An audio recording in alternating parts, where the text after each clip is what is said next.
or a broken stud. Let's see what it looks like. A little bit of applied pressure toward you and tap it, you'll see the thing kind of advance. Where the shoes don't ride, there's a ridge.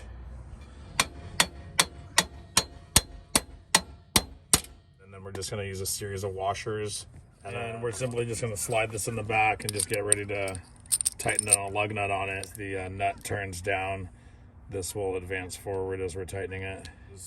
They'll spin this thing around a little bit until it kind of gets caught in some of those grooves. Not through as it's getting tighter.